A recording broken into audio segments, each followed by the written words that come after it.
Hey guys, welcome back to Super Platinum Achievement. I'm Mitch, and today we're doing a another video call with Austin here. We're gonna bring him in here. Hey Austin, how are you?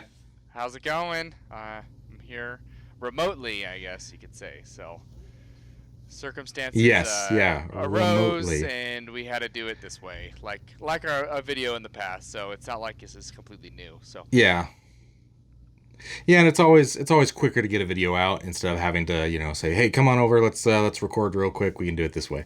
So today we're gonna talk about the Ubisoft Forward event that they just had earlier.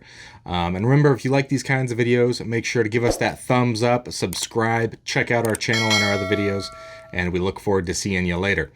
But yeah, so the first thing that they talked about was a game that we've already heard about, nothing new, but they gave us a lot more information on it, and that was Watchdog Legion. yes, So this is now their third installment in their Watch Dogs franchise. And this one looks more intriguing to me than the other ones. The first Watch Dogs was really intriguing, and then it was just a huge letdown.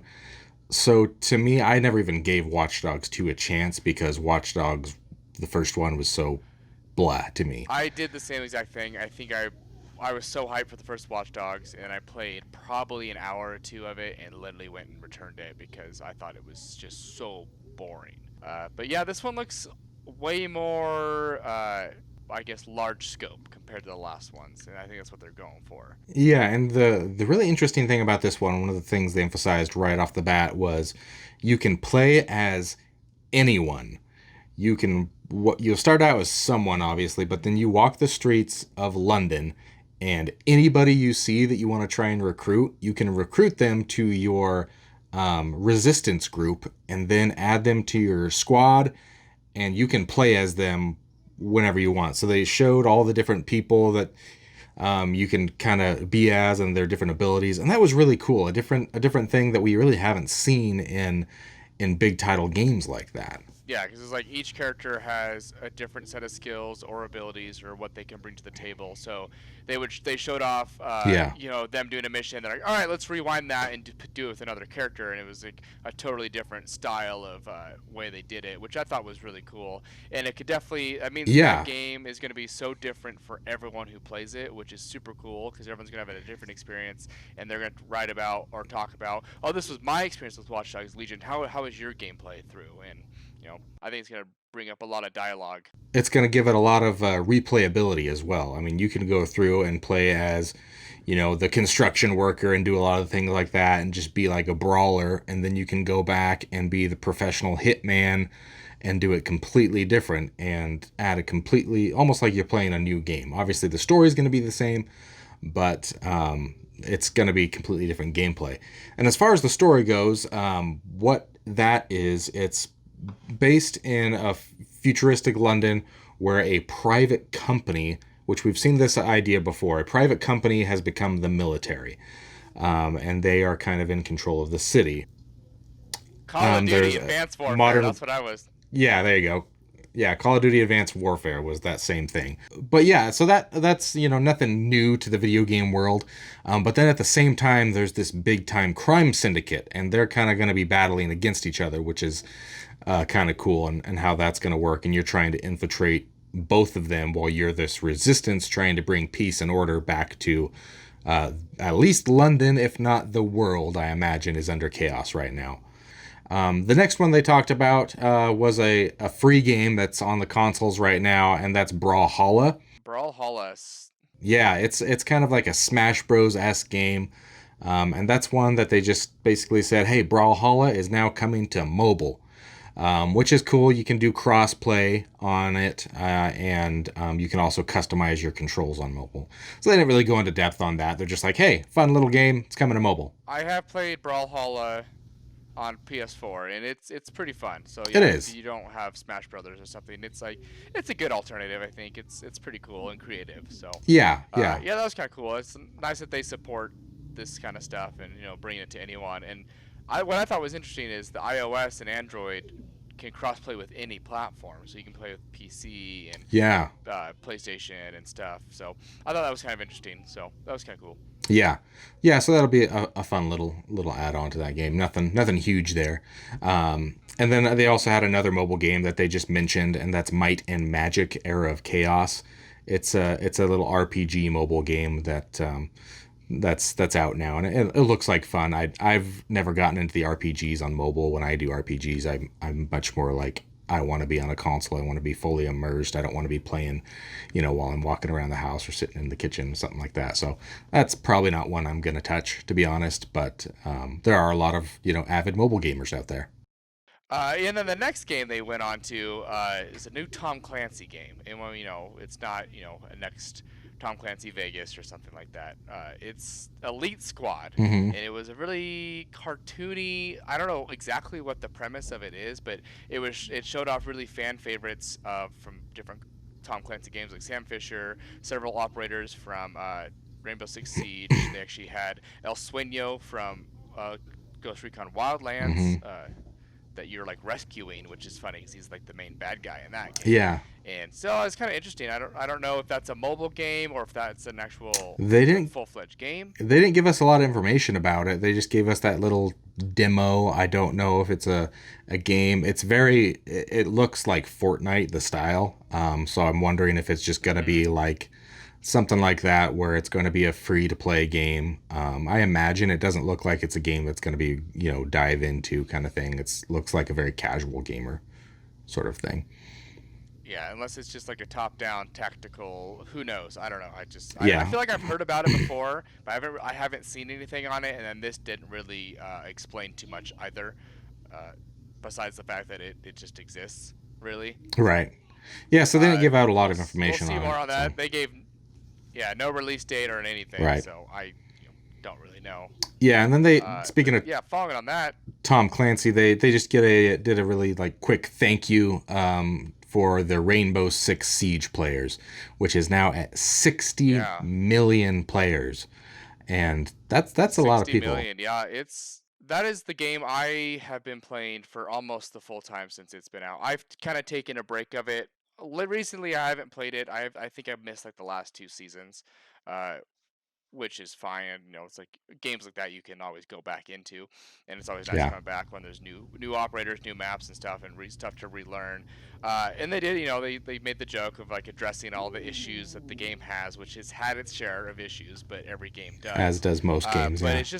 it's nice, and I talked about this with another friend of mine, the one I always played Siege with, and we always say how Ubisoft really does a great job of really supporting their games years and years and years after launch. I mean, this is one of them. Hmm. For Honor, I think would be included in that. They keep these games alive and try to keep the multiplayer fresh, and you gotta appreciate that. It's nice.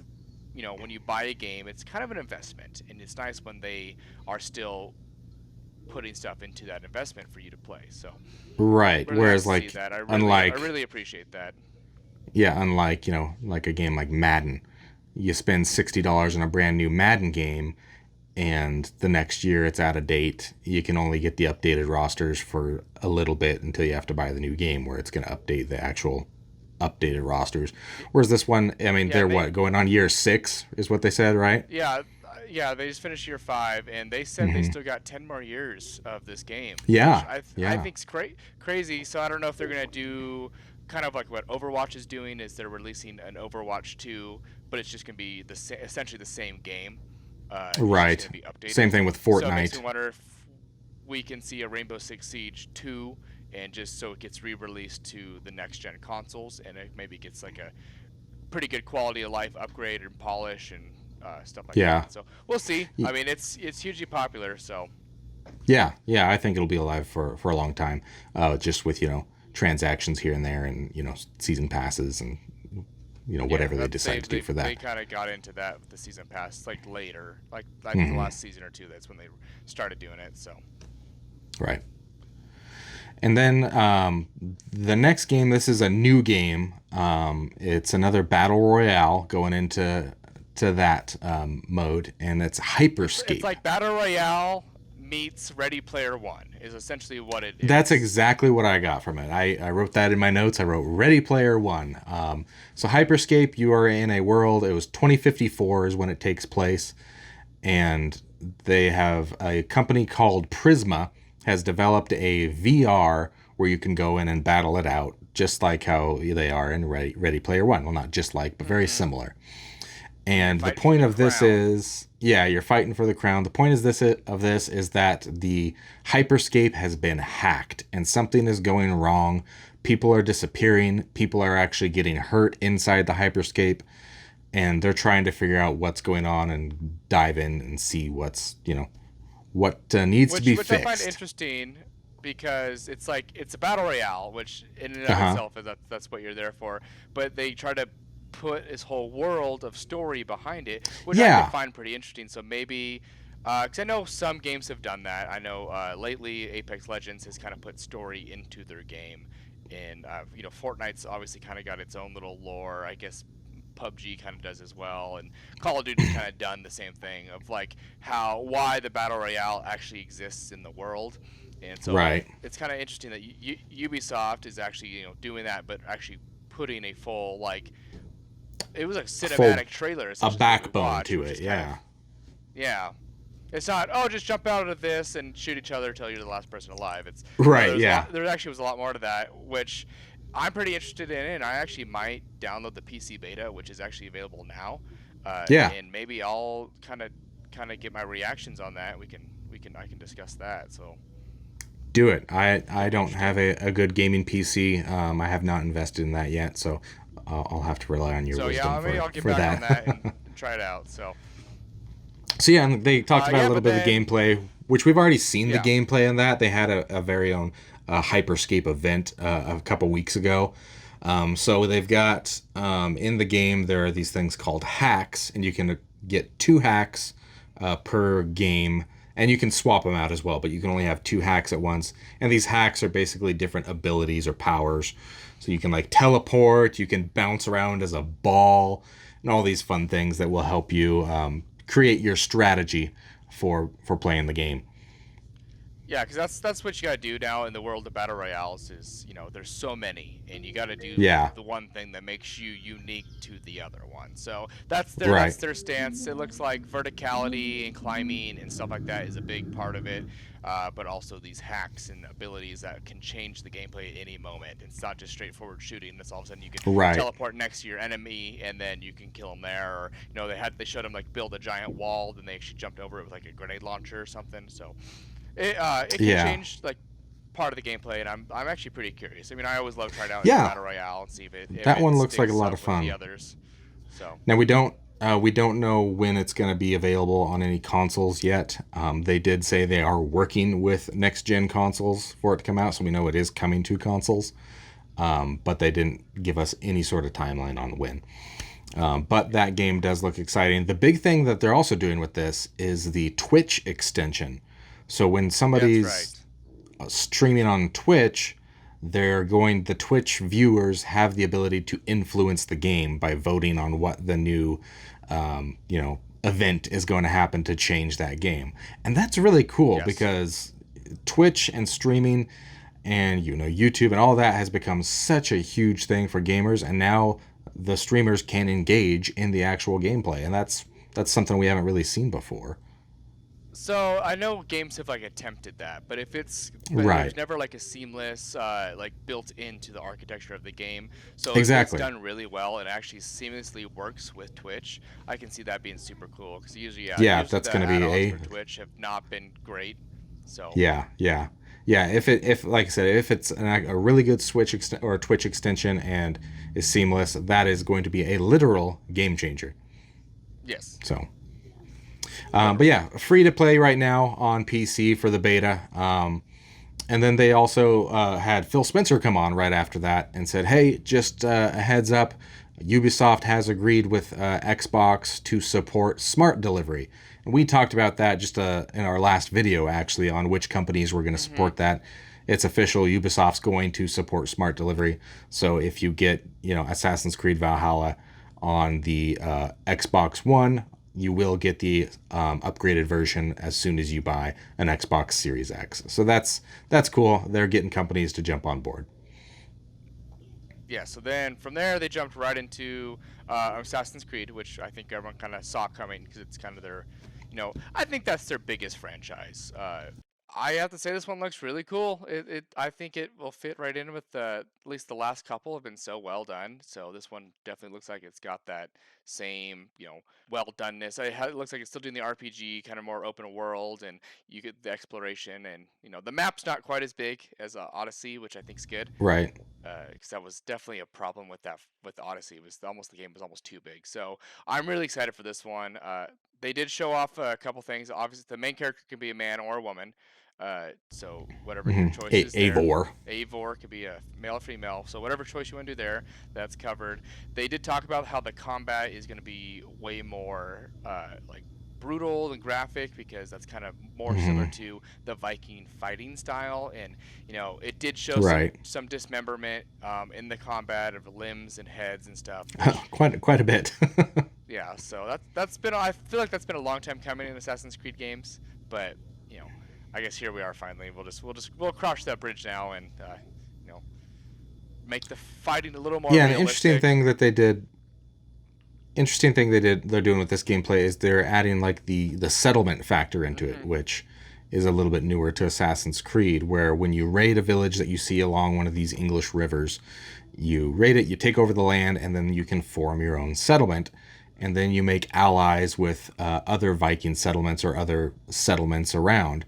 So they've had like the upgrading aspects, but this is like you start your settlement from scratch, what it seems like. Like, hey, you're building your own thing. So yeah, it's like you almost get like a that looks like Assassin's fun. Creed, but on top of like a sim, because you can create your own little settlement. Yeah. So I'm pretty excited. Exactly. It looks really good. I'm really excited. You'll recruit Isabel from Animal Crossing to come in and help you out. Yes. And you're going to have to owe Tom Nook some money, I'm sure, here and there. So the crossover everyone really wants right now. So Assassin's Creed. Right, yeah. Assassin's Creed Far Horizons is Animal now Crossing. coming out. I mean, they're both known as AC. So true. Got it. It's right in there. So we did get a release works. date, November 17th, which yes. We don't know when the next consoles are coming out, and I feel like it's gonna be right The around rumor this is time. November. Yeah. So I'm kind of thinking that this might be the first game that launches on the brand new consoles when the consoles come out, because I think it's on both of them anyway. Yeah. So they announced PS5, Xbox Series X, PS4, Xbox One, Stadia, and obviously Epic Game Store Uplay. So for PC. So it covers every basis. Yeah. No Switch. Not yet. I think it'll come. It takes a little longer for them to get these games on the Switch. I don't know. Yeah. We'll see. I mean, we'll see. I don't know if the Switch will be able to handle it. They're going to have to do some sort of cloud play, I think, to make it work. We'll figure it out. So yeah, that was a pretty big event, and that took up quite a bit of time. And I think it looks good. Game's gonna be fun, for sure. Yeah. But yeah, following up on that, I think was probably the next biggest franchise that Ubisoft has, and it kind of got spoiled the other day. So we kind of knew it was coming. Yeah. Unfortunately, actually, because I think this would have been a nice surprise. But the next Far Cry game got announced, officially Far Cry 6, and with the beautiful cinematic trailer. I mean, that was super. It's just amazing how realistic it looks. So we got was it Giancarlo I don't know what's his last name, SB. So from Breaking Bad fame. He looks like he's the main... Breaking Bad, Mandalorian. Yeah, true. That's right, Mandalorian. So it looks like he's the main antagonist of the story. And boy, did it look exactly like him in there. Like, the scene where he, like, lifts the cigar up. I'm like, is that even, like, in-game, or is that actually just a video of him? Because it looked so real, which is crazy. I know, like, you know, we've had likenesses of the characters in video games, but it's never, like, 100% perfect, or you can tell it's in a video game. But that was, like, the first time I'm like, wow, that literally looks exactly like him. So, yeah. Yeah. So And honestly, the closest one that I've seen to that was, I mean, it's an older game, but they did such a good job at his likeness in a video game, was Kevin Spacey in Call of Duty Advanced Warfare. back to That one Advanced was Warfare. done really, really well. Yeah. Yeah, but obviously, the technology wasn't where it is now. This one, it's like, wait, is that really him? Or nope, that's a video game. So Yeah. So obviously the game's not actually gonna look that good. They never do, but the trailer, I mean, just that cinematic just looked amazing. So, and we got a release date on that February 18th, 2021. So we 100% know that it's coming to the next gen consoles. In, I'm sure that's what we were seeing it played through was probably a PlayStation or an Xbox or a PC modified PC for the operating system. So super cool. Far Cry's have always been kind of a fun game. I know the last couple kind of haven't been as fun, so maybe they took a time from Far Cry 5 to this one. So hopefully they kind of did what they did with Assassin's Creed and needed to take that year off and kind of revamp the game. So yeah. So yeah, all in all, not a whole lot of new to this. Yeah. Unfortunately, because they had a lot of leaks. They already announced Valhalla, and Valhalla got leaked before even their official announcement. So they kind of felt forced to then push out that announcement trailer, I think. And then Far Cry last week was leaked as well. So there was nothing new that was like, oh, that's brand new. We didn't see that coming. In the pregame, we did see, I don't know if you watched the pregame, there was Rainbow Six Quarantine. And they showed it. I was looking for that, and I was wondering what that was. They showed a little bit of a trailer on that, so that looks a little interesting, but we didn't get that in the actual presentation. But they did say I was wondering where. Go ahead. I was just wondering where like Beyond Good and Evil 2 was. Was that shown off in the pregame at all? I didn't watch the and entire also Skull and pregame. Bones. So. Right. Yeah. Because like those are two big games that they announced like I think 2 or 3 years ago at E3, and we've seen nothing since. Right. But they did say I don't know if that this is going to be an ongoing thing. So sounds like they're going to do this as their future, and I don't think E3 is coming back at this point. I think this is the future. I think E3's done. I think it's done. This is the future that everybody's going to digital announcements. They said we are going to do another Ubisoft Forward later this year. So look forward to everything we have to say because we couldn't fit it all into this one. Yeah, so I can see, I agree with you on that one. Do like the more Nintendo Direct style of smaller presentations where you don't have to, have these giant auditoriums rented out, and you can do a pre-filmed and edited video and do your announcements that way. I mean, Sony, that's what Sony was doing originally before. They've been at E3 for the last couple of years, and now that there was no E3, every company is forced to do it. So Ubisoft's doing it. Sounds like they're going to continue doing it. I know, PlayStation always going to keep doing it, and Microsoft has been doing a couple. And I know we have Bethesda's is coming up with one at the end of the summer. So. Yeah. So I think that's the future of gaming announcements. That's kind of what Rockstar's done forever. Except Rockstar's never had something quite as organized. They've just been kind of like, hey, by the way, it's Tuesday. Here's what we're doing. So you're like, oh, okay, I guess we're getting a new game today. So yeah, that was our thoughts and our breakdown of the Ubisoft Forward. They are gonna do another one. If you like these kinds of videos, these discussions, make sure to give us that thumbs up, smash that subscribe button, and look for us in the future. Hopefully we'll be able to get back together here in person soon. It is a lot nicer to have that in-person experience with each other instead of having to deal with technology. But it is what it is right now. So thanks for stopping by with Super Platinum Achievement. We'll see you later.